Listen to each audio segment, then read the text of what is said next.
السلام عليكم مشاهدينا الكرام، السلام عليكم ورحمه الله وبركاته.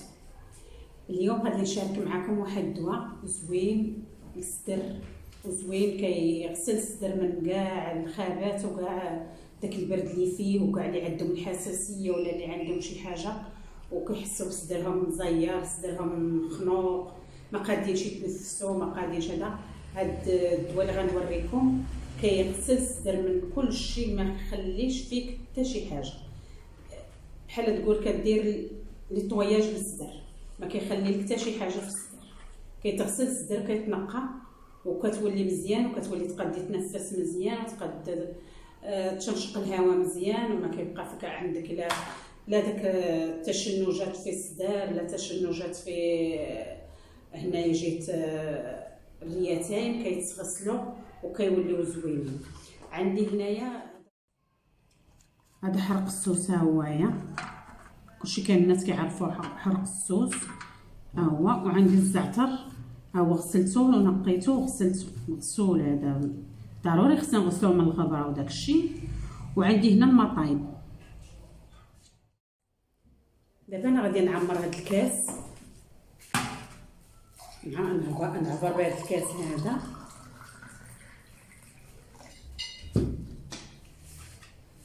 غندير فيه حرق السوس، هذا الكاس، وغنشد هذا حرق السوس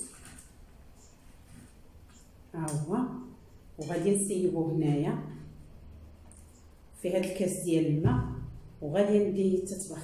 وهذا الزعتر هذا غنشدو وغنديرو هنايا في هذا الغلاي وغنخوي عليه المطايب ونخليه، ما غاديش نطبخو. هذا دابا هذا الماء اللي طايب هنايا صافي غادي نخوي عليه وما نطبخوش، حيت داك الا طبختو غيطير منه داك الزيوت الطياره اللي فيه، غادي يطيروا ما يبقاش فيه المنافع ديالو.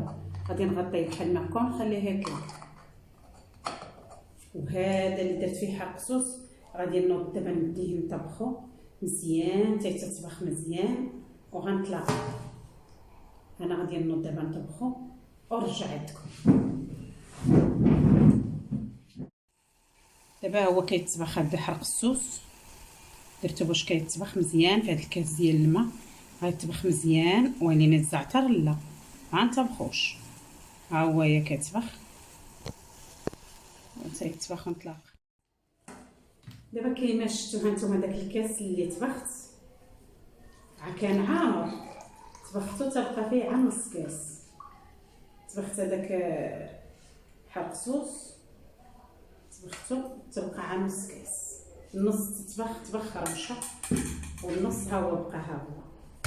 دابا هذاك النص اللي بقى غادي نزيد عليه الزعتر ما مطبوخش لا طبخوش.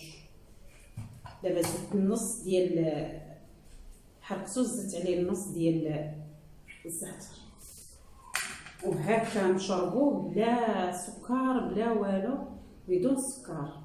نشربوه يوميا، نديروه يوميا ونشربوه عند العشاء دائما.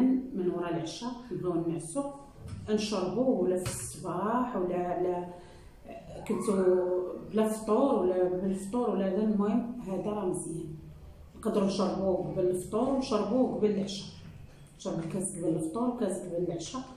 كيغسل الريتين، كيتغسلوا من البرد وكيتغسلوا من داك كاش مشبكين الصدر مشبك وتحس به هنايا شي حاجه مشبكه عندك ولا هذا. مزيان بزاف هاد الخليط هذا اللي درت دابا ديال الزعتر وحرق الصوص، راه مفيد ومزيان للصحه ومزيان للصدر وكيغسل الذات من الخابات، ما يخليش عندك ديك التحنزيزه هنا ولا الكحبه ولا الطويحه لا حتى حاجه ما تبقاش عندك، وكيغسل كاع الصدر من داكشي. وبالسلامه عليكم وبصحتي وصحتكم ودوزوا بخير وتهلاو ليا في راسكم وبالسلامه عليكم. وهذا الشيء اللي وريتكم راه كينفع ما كيضرش، واللي درتها لكم راه ما كنديرها حتى كنجربها تكون زوينه وكنعرف عرق صحيه ومزيانه وكنشاركها معكم. وبالسلامه عليكم ودوزوا بخير.